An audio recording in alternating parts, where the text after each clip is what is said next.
Vous avez certainement en souvenir cette annonce du président Ouattara lors de son adresse à la nation du 6 août 2024. Il institua le 1er septembre de chaque année, et ce, à compter de septembre 2024, pour tous les retraités du secteur public et privé, une prime spéciale correspondant au tiers de leur pension mensuelle. Eh bien, après avoir reçu la première prime, les retraités de Côte d'Ivoire ont exprimé aujourd'hui leur reconnaissance à Alassane Ouattara. La cérémonie s'est déroulée au Palais de la Culture de Treichville en présence de Robert Begré-Mambé, le récit de Pierre Dipomela et Chèque Bleu. Ce sont des retraités heureux qui, très tôt ce matin, se sont massés devant l'esplanade du Palais de la Culture pour remercier le chef de l'État qui leur a accordé une prime spéciale chaque année en septembre. En effet, les seniors avaient soif d'un regard bienveillant du chef de l'État par rapport à leurs préoccupations quotidiennes.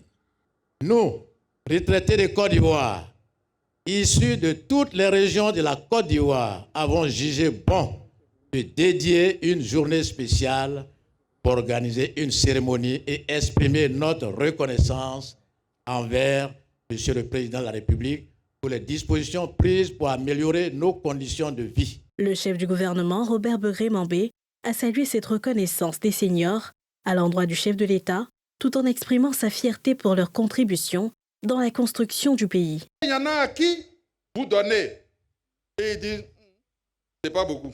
Il y en a à qui vous donnez, même quand c'est beaucoup. Ils oublient ce que vous avez donné et disent mais c'est normal. Ça là, est-ce que c'est bon? Le président vous a donné et vous êtes venu lui dire merci. Merci de nous donner des grandes leçons d'humilité. Et c'est pourquoi nous sommes fiers de vous. Nous sommes venus vous dire que nous sommes fiers de vous. Au-delà de cette prime spéciale, ce sont des réformes en profondeur entreprises depuis 2011 qui ont réinventé le système de protection sociale dans le pays. En raison d'un déséquilibre financier chronique, l'IPS-SEGRAE éprouvait avant 2012 d'énormes difficultés pour assurer régulièrement les prestations. Alors, IPS-CNPS croulait sous le poids de déficits cumulés de 200 milliards de francs CFA entre 2005 et 2011. Nous ne sommes pas ici pour glorifier une carrière, mais pour remercier et rendre hommage à une vision éclairée de justice sociale et de solidarité nationale agissante qui place les retraités, ces bâtisseurs de la Côte d'Ivoire d'hier, au cœur de nos priorités. Dans le domaine de la protection sociale, les réformes entreprises par notre président vont bien au-delà de l'octroi d'une prime ou de l'instauration de nouveaux instruments.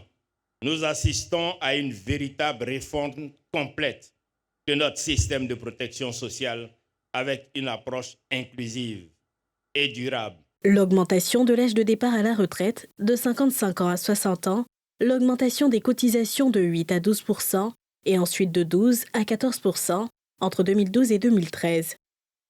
La régularisation et l'augmentation du SMIC passé de 36 607 francs CFA à 60 000 francs CFA en 2021 et la hausse du plafond de cotisation en raison de l'augmentation du SMIC en 2023, passé de 60 000 à 75 000 francs CFA, sont entre autres les réformes qui ont redonné le sourire aux salariés du privé et du public, mais aussi à ceux qui ont fait valoir leur droit à la retraite.